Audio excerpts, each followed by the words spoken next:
Today's video was sponsored by Harry's, who I think have secretly been keeping an eye on me and have decided my beard needed a bit of work. So they sent me this trial set to test out, and I thought whilst I was filming this beautiful car, it would be the perfect opportunity to show you another top product to come out of Germany, Harry's sharp, durable blades. Firstly, yes, I have a beard, and yes, Harry's is a shaving company, but I still need to use a razor to keep the edges trimmed and generally tidy this mess up. To give you some background, Andy and Jeff started Harry's back in 2013, and in short, they were tired of paying for over-designed razors that didn't work well and realised they weren't alone.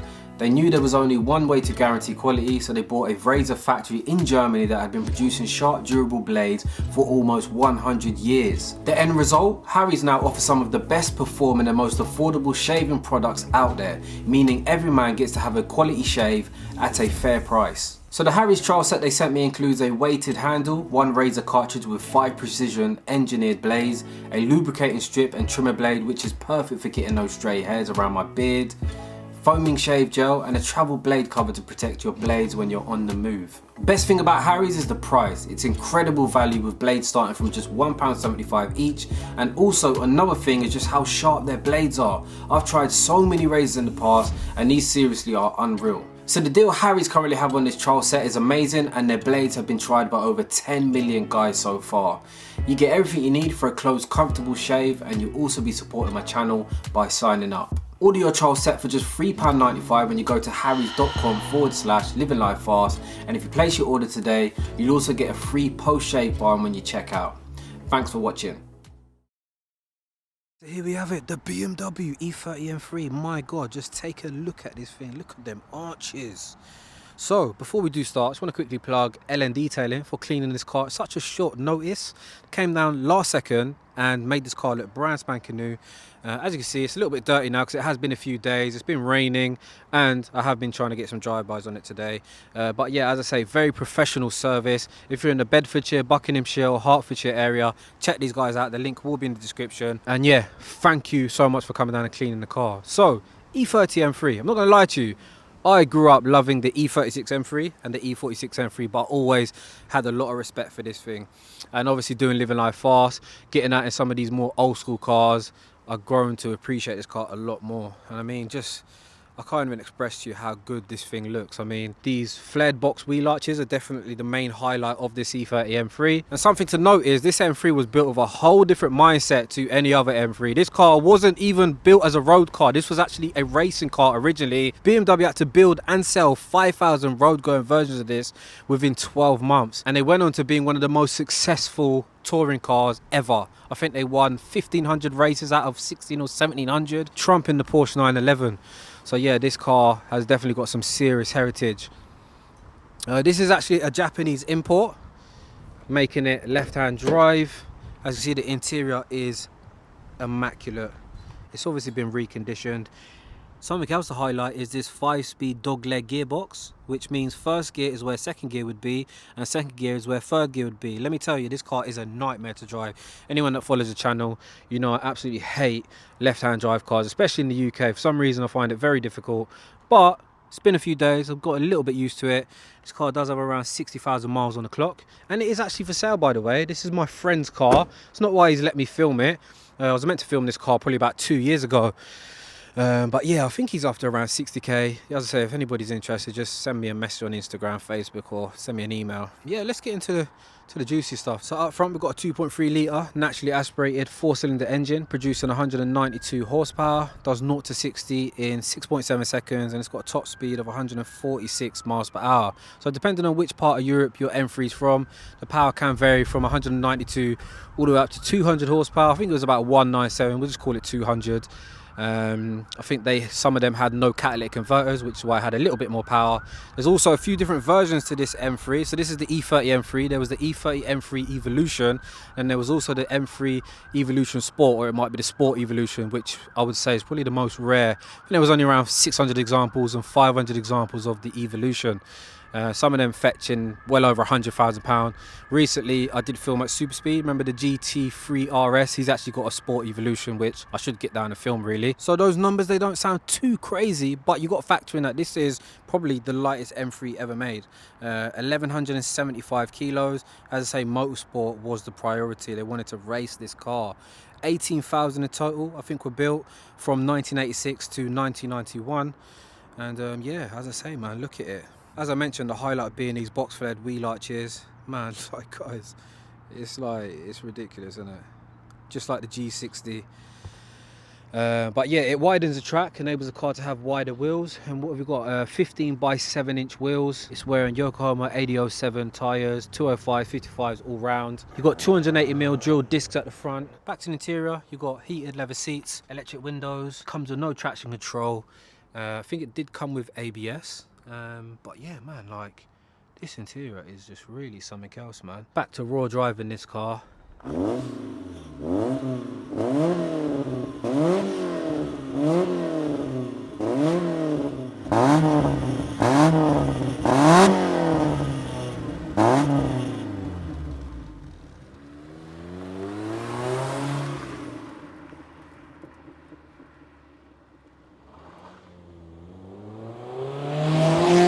Don't ask me how, but I have got used to driving this left-hand drive car.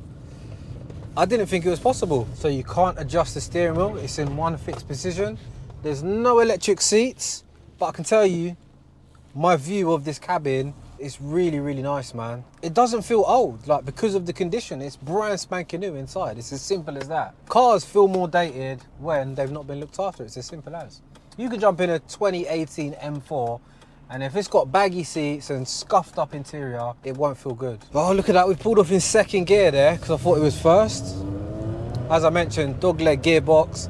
It's just so weird changing gears with my right hand. But as I say, visually, looking inside this cabin, it's a really nice place to be. The speedo's in kilometers, so I don't know what speed we're doing. No traction control, only ABS this car came with.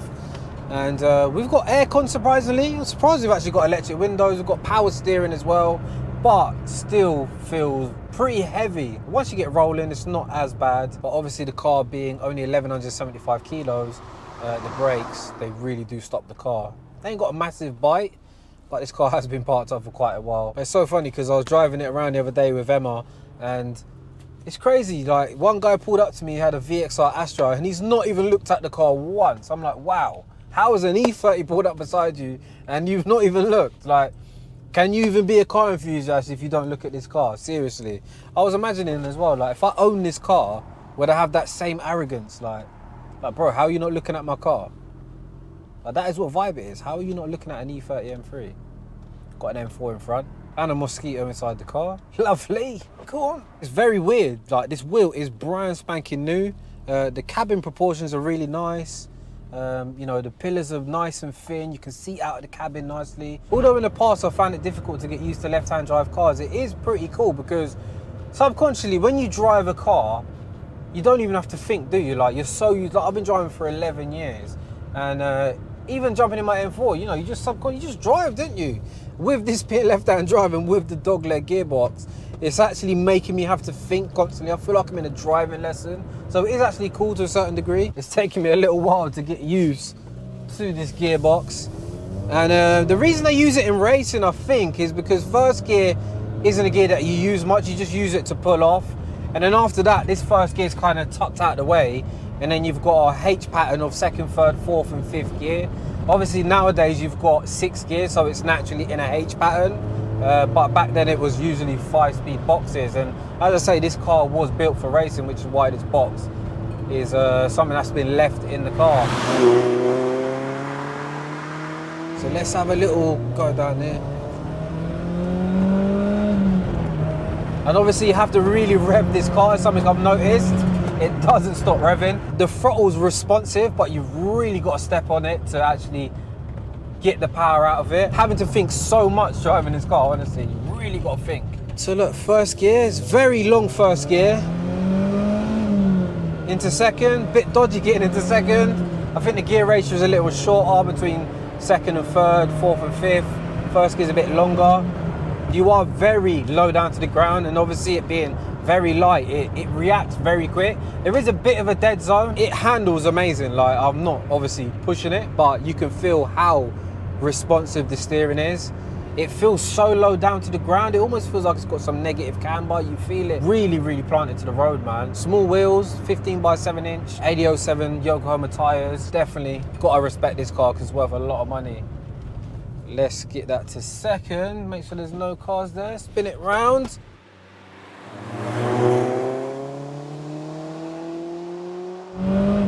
Rev. As I say, 6,700 RPM. That's 7. It builds, man. Obviously, I don't want to take the mick because it's my friend's car. But I mean, look, at speed, it's like, honestly, it turns so quickly. Very predictable. Look, turns in. 200 horsepower, whatever you want to call it. It's probably lost a bit of power as well over time. But yeah, a back to basics car. You ain't got the 6-cylinder engine though. Still sounds really cool though, you know. Try a bit of rev matching. Yeah, boy. Threw it into a corner earlier, and it's almost like initially it had the tiniest bit of understeer, and then it kind of went onto its line. I don't want to push it in this way. Yeah, it has. It does have a hint of understeer. What I am enjoying about it so far is you don't have to drive at illegal speeds to actually enjoy the car. You know, if you're into driving, you'll definitely appreciate something like this because it's very precise. Typical M car, like all M cars traditionally have very sharp steering. Obviously it's a little less sharp, but everywhere I'm placing the wheel, it is going without fail. Yeah, there's a bit of movement, tiny bit of movement, but feels very good, man.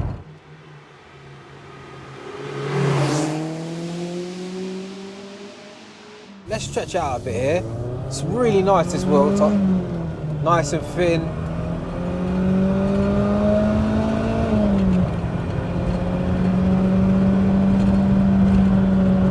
Gotta work for that power, man. This car is not giving you it for free.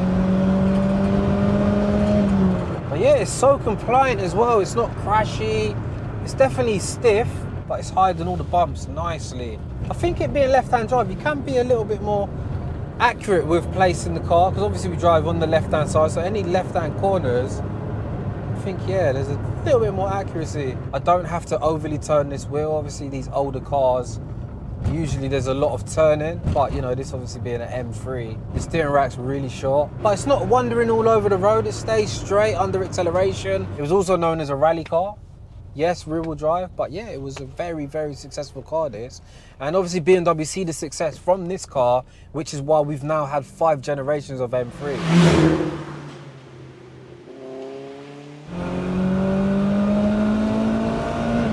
It's crazy, like, it don't stop revving. I've got to change myself. Like, the rev needle genuinely don't stop. That's 7,000, like. Definitely getting better at them shifts.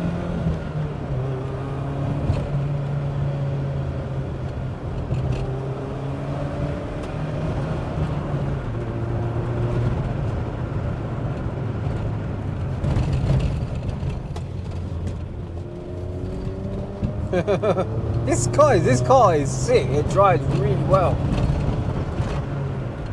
And imagine it's 32 years old, like 1987 this car is. And I was born in 1987, so this car is the same age as me. Let's spin it around. Let's give it a first gear. See if I'd give it a cheeky little spin there, but can't do that, can we? That revs, boy. Honestly, typical M car, just gotta rev it. Sick.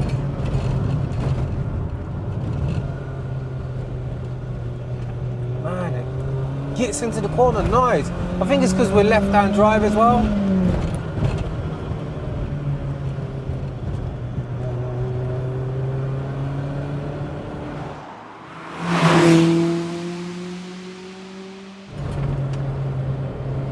Man, it just turns and turns into these corners. As I've said a few times though about the M cars, like, because of this high rev in nature, the experience is a little over the top. So although I'm like, wow, the way it turns into these corners, it's because we're probably not traveling. I'm not traveling as fast as I think we're traveling, so it does easily take corners. But I suppose getting more onto the limit, you'd start to maybe expose it a little bit more. Third gear, got to really get your foot down and rev it out, man.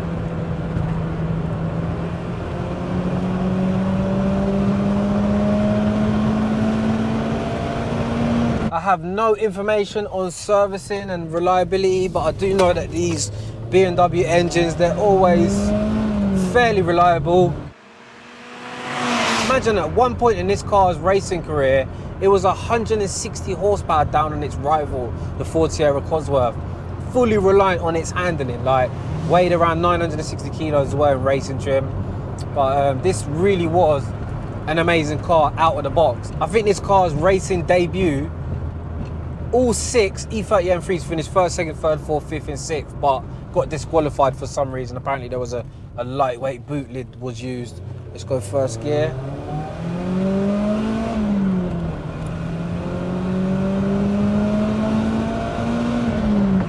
This is so sick. It sounds, honestly, although it's a 4-cylinder, it sounds so good. And it flows these roads really precisely. Doesn't feel like it's going to surprise me or anything.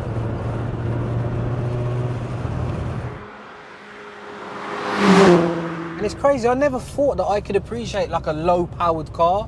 But, you know, I have to be grateful and thankful to LivingLifeFast, really. Because I've been at so many crazy cars that, as I say, like, you want to be able to use the power. Like, I've got to be honest, like, this car definitely feels a little underpowered, but as I say, there's a few different versions to this. But yeah, you know, the fact I get to go out in so many cars, I can appreciate something like this a lot more than, you know, the typical person. So, you know, spending £60,000, I mean, I haven't even checked the market and whether this car's worth 60, but that is what the owner's after on this car. But for £60,000, it's like, you're not going to lose any money, are you? Like, you know, your money's pretty safe, if that is what these cars are worth.